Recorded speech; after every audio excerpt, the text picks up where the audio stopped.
Welcome, magical friends, to another episode of Myth and Magic. I'm your host, Lore, and today we're grabbing our cozy socks. Let me know in the comments below if you have cozy socks. What color are they? Mine today are blue. And your favorite drinky drinks?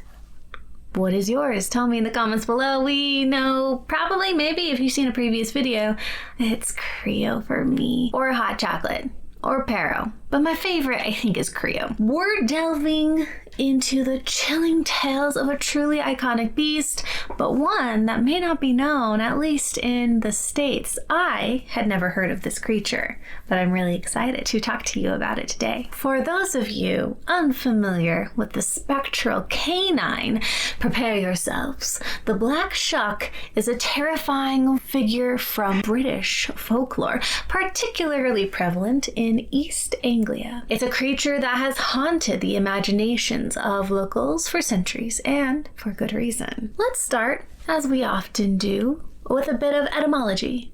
The name Shuck is thought to derive from the Old English word succa, which translates to demon or devil. So essentially, we're talking about the Black Devil, which gives you a pretty good idea of its reputation. Some theories also connect it to the Old English Sheok, meaning shaggy, or hairy, referring to its appearance. The historical origins of the Black Shuck are steeped in ancient fears and the wild, untamed landscapes of rural England. Accounts of spectral black dogs are found throughout European folklore, but the Black Shuck is distinctly tied to East Anglia, with some of the most famous and chilling accounts dating back to the 16th century.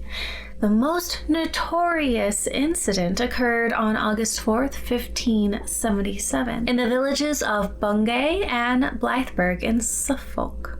This event, meticulously documented by Reverend Abraham Fleming, described a terrifying storm during which a gigantic black dog burst into churches, killing people and leaving scorch marks. This particular incident cemented the Black Shuck's place in local lore. As for its birth, the Black Shuck isn't born in the traditional sense, as many of our seasonal creatures are, but rather it's an entity. It's often seen as an omen of death or a supernatural guardian, a product of the wild, untamed forces of nature, or even a manifestation of malevolent spirits. It simply is. So, what does this creature look like? The appearance of the Black Shuck is consistent across many tales. It's typically described as a gigantic dog, the size of a calf or even a small pony. Its fur is jet black, matted, and shaggy. But the most striking feature, and arguably the most terrifying, are its eyes. These are consistently depicted as huge, glowing, fiery red or green, often said to burn like coals in the darkness.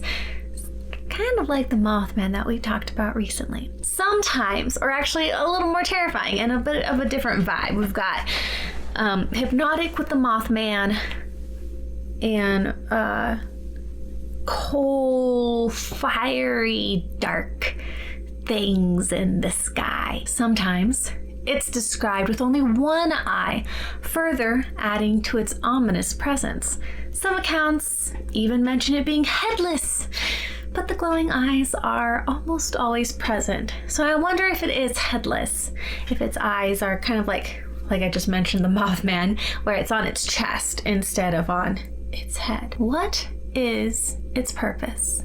The Black Shuck is primarily an omen of death or ill fortune. Encountering it is said to foretell a fatality, either your own or that of a loved one. It's often seen lurking in churchyards, along lonely lanes, or near ancient burial mounds, acting as a guardian of the dead or a harbinger of doom. However, some rare interpretations suggest it can also be a protective spirit, guarding travelers from greater dangers, or even guiding lost souls. These benevolent depictions are far less common, with its role as a terrifying omen being the dominant narrative. The Black Shuck is generally portrayed as silent, stealthy, and relentlessly terrifying. It doesn't bark or howl in most accounts. Instead, it moves with an unnerving silence, its presence conveyed by an icy chill, a foul odor of sulfur, or the sheer terror it instills in those who encounter it. It's not necessarily malicious in the sense of actively seeking to harm, but rather its mere existence and appearance are enough to strike fear and predict misfortune. It has few powers, but they are potent. As mentioned, its glowing eyes are perhaps its most significant attribute, piercing the darkest night and capable of causing paralysis or even striking terror into the hearts of those who meet its gaze. A lot like the Mothman. It is often described as being immune to conventional weapons, able to pass through solid objects, and possessing incredible speed. Its footsteps are sometimes said to leave scorch marks, particularly in the accounts from 1577. It can appear and disappear at will, often vanishing as quickly as it materializes. The symbols and depictions of the Black Shuck are quite straightforward. It embodies fear, death, and the unknown. It's a symbol of untamed wilderness and the ancient pre-Christian beliefs that lingered in rural areas. Its image is a powerful reminder of the deep-seated superstitions of the past. Now, regarding worship and cults, it is important to clarify that the Black Shuck was not worshipped. It was a creature to be feared and avoided, not venerated. Its presence was a terrifying sign, and people would actively try to ward it off or pray to be spared its ominous visitation. There were no formal cults or rituals dedicated to it, which brings us to modern worship, or rather the lack thereof. The Black Shuck remains a figure of folklore and legend. While there isn't any worship, its story continues to be told, particularly in East Anglia, where it is a significant part of the local cultural identity. People visit sites associated with its legend, and its story is passed down through generations, ensuring its continued presence in the collective imagination. In terms of art, beyond historical illustrations and local carvings, the Black Shuck has inspired numerous pieces. You'll find it depicted in paintings, sculptures, and other visual media, often emphasizing its terrifying eyes and formidable size. And I would argue that some people don't even know that they are creating this creature when they are doing such art sometimes. But there is a notable sculpture of the Black Shuck in the town of Bungay itself, commemorating the 1577 event. You can also find numerous contemporary artists who draw inspiration from British folklore, creating striking visual interpretations of the creature. Searching for Black Shuck artwork online will reveal a variety of styles, from traditional to more modern eerie takes. The Black Shuck has also made its mark on pop culture. It has appeared in various forms of media, from horror novels to short stories and television shows and even video games. For a deeper dive, you might look at some novels. It's frequently referenced in horror fiction that draws on British folklore.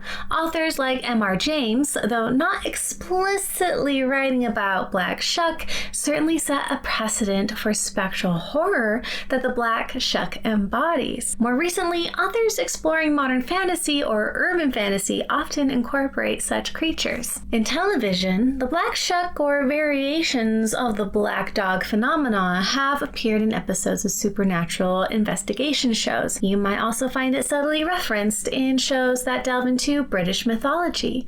There's the black dog creature in general is kind of just there in many sorts of folklore-inspired media. I don't know if the Black Shuck has ever been referenced specifically, though. Video games. The creature has made an appearance in games that feature folklore creatures. For instance, in some role-playing games or survival horror titles, you might encounter a monstrous black dog that is clearly inspired by the Black Shuck. In music, there are bands and musical pieces that take inspiration from the Black Shuck's legend, often in the metal or folk genres, reflecting its darker and ancient origins. And finally, the stories themselves.